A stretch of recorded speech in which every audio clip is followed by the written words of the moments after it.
Chapter 24. At the close of 3 weeks I was able to quit my chamber and move about the house, and on the first occasion of my sitting up in the evening, I asked Catherine to read to me because my eyes were weak. We were in the library, the master having gone to bed.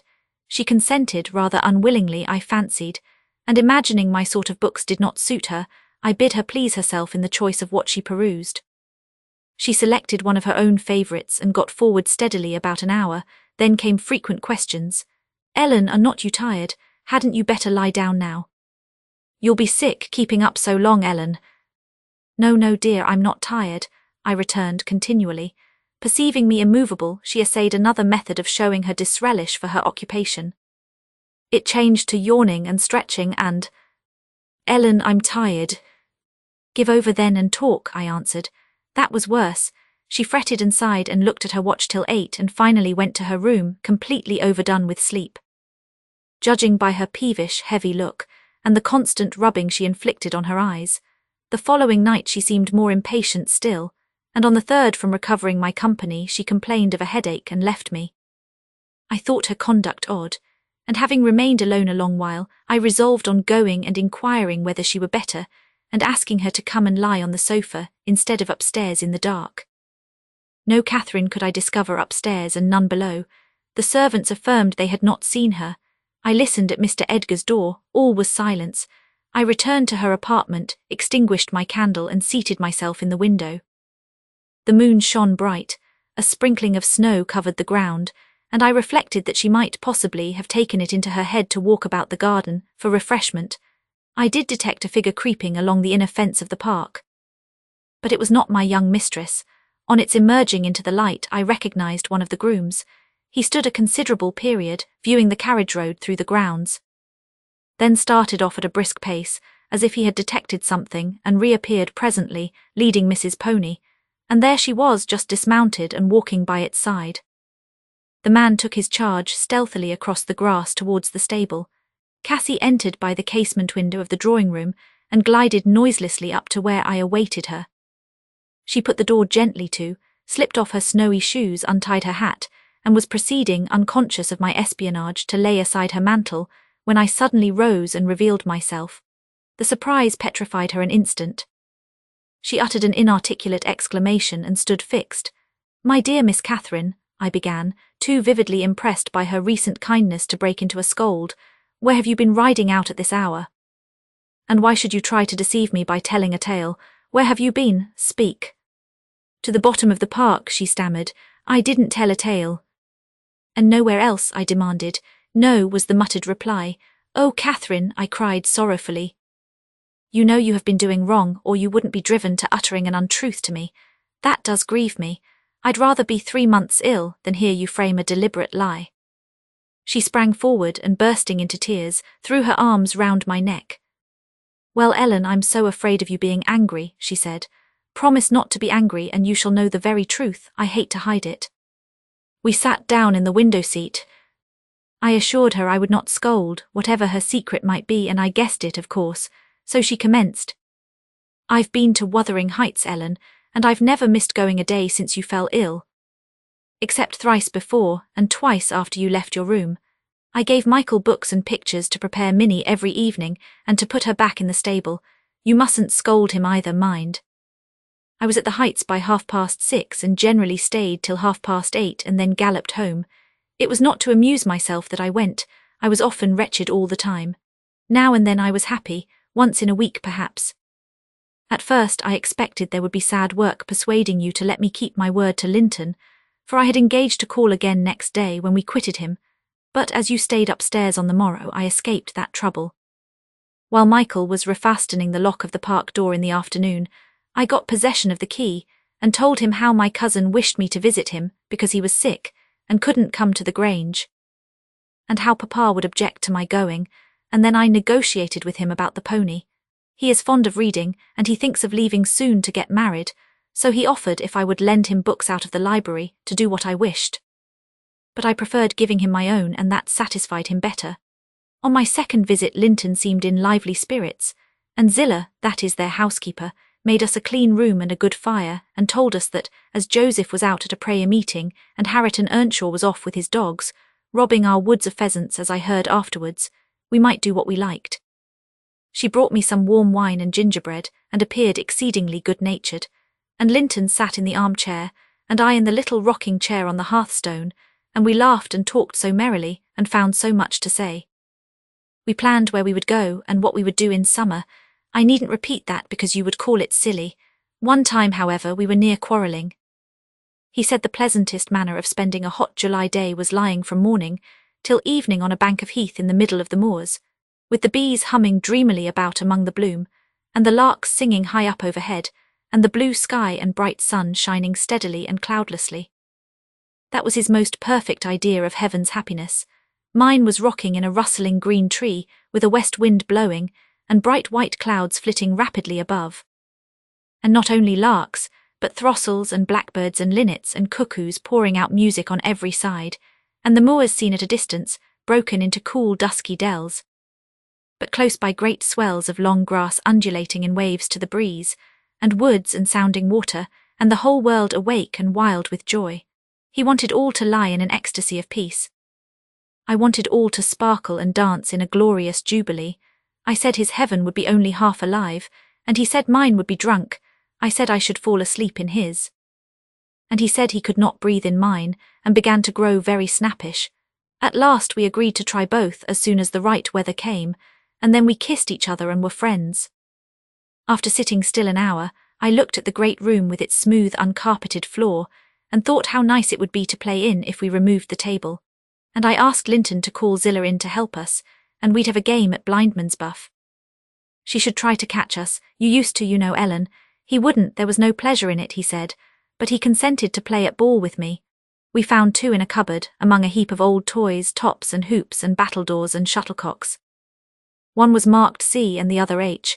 I wished to have the C because that stood for Catherine, and the H might be for Heathcliff, his name, but the bran came out of H and Linton didn't like it. I beat him constantly. And he got cross again and coughed and returned to his chair. That night, though, he easily recovered his good humour. He was charmed with 2 or 3 pretty songs, your songs, Ellen. And when I was obliged to go, he begged and entreated me to come the following evening, and I promised. Minnie and I went flying home as light as air, and I dreamt of Wuthering Heights and my sweet, darling cousin till morning. On the morrow I was sad, partly because you were poorly and partly that I wished my father knew and approved of my excursions, but it was beautiful moonlight after tea, and as I rode on the gloom cleared. I shall have another happy evening, I thought to myself, and what delights me more, my pretty Linton will. I trotted up their garden and was turning round to the back when that fellow Earnshaw met me, took my bridle and bid me go in by the front entrance. He patted Minnie's neck and said she was a bonny beast, and appeared as if he wanted me to speak to him. I only told him to leave my horse alone, or else it would kick him. He answered in his vulgar accent, it wouldn't do Mitch hurt if it did, and surveyed its legs with a smile. I was half inclined to make it try. However, he moved off to open the door, and as he raised the latch, he looked up to the inscription above and said, with a stupid mixture of awkwardness and elation, Miss Catherine, I can read yon now. Wonderful, I exclaimed. Pray let us hear you, you are grown clever. He spelt and drawled over by syllables the name, Harken Earnshaw. And the figures, I cried encouragingly, perceiving that he came to a dead halt. I cannot tell them yet, he answered. Oh, you dunce, I said, laughing heartily at his failure. The fool stared with a grin hovering about his lips and a scowl gathering over his eyes, as if uncertain whether he might not join in my mirth. Whether it were not pleasant familiarity, or what it really was, contempt. I settled his doubts by suddenly retrieving my gravity and desiring him to walk away, for I came to see Linton, not him. He reddened, I saw that by the moonlight, dropped his hand from the latch and skulked off, a picture of mortified vanity. He imagined himself to be as accomplished as Linton, I suppose, because he could spell his own name, and was marvellously discomfited that I didn't think the same. Stop, Miss Catherine dear, I interrupted. I shall not scold, but I don't like your conduct there. If you had remembered that Harriton was your cousin as much as Master Heathcliff, you would have felt how improper it was to behave in that way. At least it was praiseworthy ambition for him to desire to be as accomplished as Linton, and probably he did not learn merely to show off. You had made him ashamed of his ignorance before, I have no doubt. And he wished to remedy it and please you. To sneer at his imperfect attempt was very bad breeding. Had you been brought up in his circumstances, would you be less rude? He was as quick and as intelligent a child as ever you were.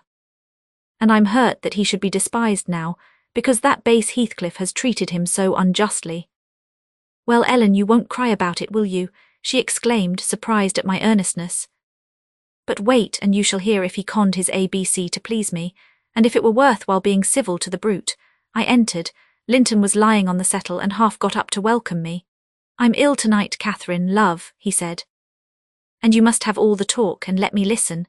Come and sit by me. I was sure you wouldn't break your word, and I'll make you promise again before you go.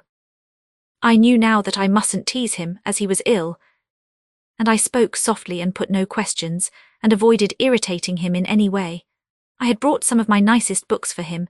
He asked me to read a little of one, and I was about to comply when Earnshaw burst the door open. Having gathered venom with reflection, he advanced direct to us, seized Linton by the arm and swung him off the seat. "Get to thy own room," he said in a voice almost inarticulate with passion, and his face looked swelled and furious. "Take her there if she comes to see thee. Thou shan't keep me out of this. Begone, why, ye both." He swore at us and left Linton no time to answer, nearly throwing him into the kitchen. And he clenched his fist as I followed, seemingly longing to knock me down. I was afraid for a moment, and I let one volume fall. He kicked it after me and shut us out.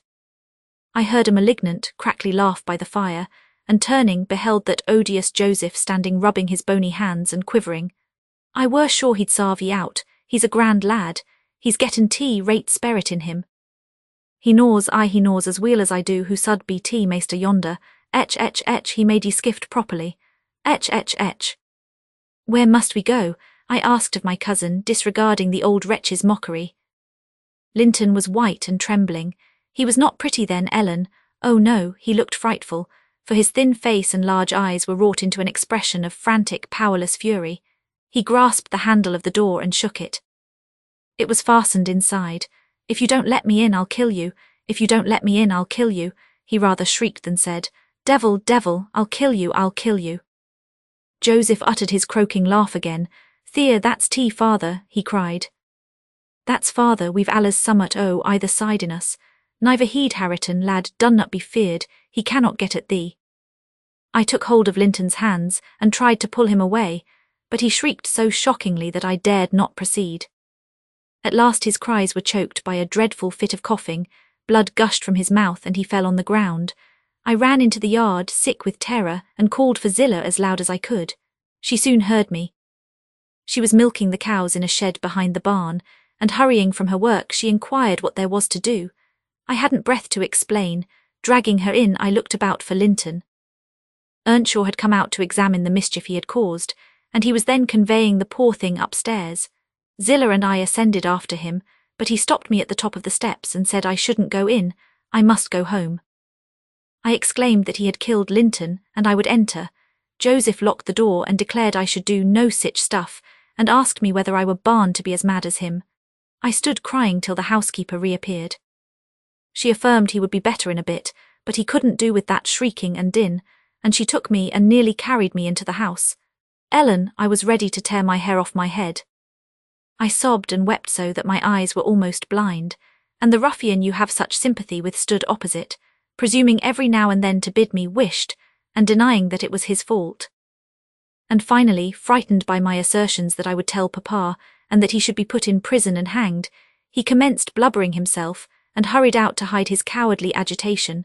Still, I was not rid of him. When at length they compelled me to depart, and I had got some 100 yards off the premises, he suddenly issued from the shadow of the roadside, and checked Minnie and took hold of me. "Miss Catherine, I'm ill grieved," he began, "but it's rather too bad." I gave him a cut with my whip, thinking perhaps he would murder me. He let go, thundering one of his horrid curses, and I galloped home more than half out of my senses. I didn't bid you good night that evening, and I didn't go to Wuthering Heights the next. I wished to go exceedingly, but I was strangely excited and dreaded to hear that Linton was dead sometimes, and sometimes shuddered at the thought of encountering Hareton. On the third day I took courage. At least I couldn't bear longer suspense and stole off once more. I went at 5 o'clock and walked fancying I might manage to creep into the house and up to Linton's room unobserved. However, the dogs gave notice of my approach. Zillah received me, and saying the lad was mending nicely, showed me into a small, tidy, carpeted apartment, where, to my inexpressible joy, I beheld Linton laid on a little sofa, reading one of my books. But he would neither speak to me nor look at me through a whole hour, Ellen. He has such an unhappy temper. And what quite confounded me when he did open his mouth, it was to utter the falsehood that I had occasioned the uproar, and Harriton was not to blame. Unable to reply except passionately, I got up and walked from the room. He sent after me a faint Catherine. He did not reckon on being answered so, but I wouldn't turn back. And the morrow was the second day on which I stayed at home, nearly determined to visit him no more. But it was so miserable going to bed and getting up, and never hearing anything about him, that my resolution melted into air before it was properly formed. It had appeared wrong to take the journey once, now it seemed wrong to refrain. Michael came to ask if he must saddle Minnie. I said yes, and considered myself doing a duty as she bore me over the hills. I was forced to pass the front windows to get to the court. It was no use trying to conceal my presence. "Young master is in the house," said Zillah, as she saw me making for the parlour. I went in. Earnshaw was there also, but he quitted the room directly. Linton sat in the great armchair half asleep. Walking up to the fire, I began in a serious tone, partly meaning it to be true. "As you don't like me, Linton, and as you think I come on purpose to hurt you, and pretend that I do so every time, this is our last meeting. Let us say good-bye, and tell Mr. Heathcliff that you have no wish to see me, and that he mustn't invent any more falsehoods on the subject." "Sit down and take your hat off, Catherine," he answered. "You are so much happier than I am, you ought to be better. Papa talks enough of my defects and shows enough scorn of me to make it natural I should doubt myself. I doubt whether I am not altogether as worthless as he calls me frequently. And then I feel so cross and bitter I hate everybody. I am worthless and bad in temper and bad in spirit almost always, and if you choose you may say good-bye, you'll get rid of an annoyance. Only, Catherine, do me this justice. Believe that if I might be as sweet and as kind and as good as you are, I would be, as willingly and more so than as happy and as healthy. And believe that your kindness has made me love you deeper than if I deserved your love. And though I couldn't and cannot help showing my nature to you, I regret it and repent it, and shall regret and repent it till I die." I felt he spoke the truth, and I felt I must forgive him. And though we should quarrel the next moment, I must forgive him again. We were reconciled, but we cried, both of us, the whole time I stayed, not entirely for sorrow, yet I was sorry Linton had that distorted nature. He'll never let his friends be at ease, and he'll never be at ease himself. I have always gone to his little parlour since that night, because his father returned the day after. About 3 times, I think, we have been merry and hopeful as we were the first evening. The rest of my visits were dreary and troubled, now with his selfishness and spite, and now with his sufferings. But I've learned to endure the former with nearly as little resentment as the latter. Mr. Heathcliff purposely avoids me. I have hardly seen him at all. Last Sunday, indeed, coming earlier than usual, I heard him abusing poor Linton cruelly for his conduct of the night before. I can't tell how he knew of it unless he listened. Linton had certainly behaved provokingly. However, it was the business of nobody but me, and I interrupted Mr. Heathcliff's lecture by entering and telling him so. He burst into a laugh and went away, saying he was glad I took that view of the matter. Since then, I've told Linton he must whisper his bitter things. Now, Ellen, you have heard all. I can't be prevented from going to Wuthering Heights, except by inflicting misery on 2 people, whereas, if you'll only not tell Papa, my going need disturb the tranquillity of none. You'll not tell, will you? It will be very heartless if you do. I'll make up my mind on that point by tomorrow, Miss Catherine, I replied. It requires some study, and so I'll leave you to your rest and go think it over. I thought it over aloud in my master's presence, walking straight from her room to his and relating the whole story, with the exception of her conversations with her cousin and any mention of Harriton. Mr. Linton was alarmed and distressed, more than he would acknowledge to me. In the morning, Catherine learnt my betrayal of her confidence, and she learnt also that her secret visits were to end. In vain she wept and writhed against the interdict, and implored her father to have pity on Linton. All she got to comfort her was a promise that he would write and give him leave to come to the Grange when he pleased. but explaining that he must no longer expect to see Catherine at Wuthering Heights. Perhaps, had he been aware of his nephew's disposition and state of health, he would have seen fit to withhold even that slight consolation.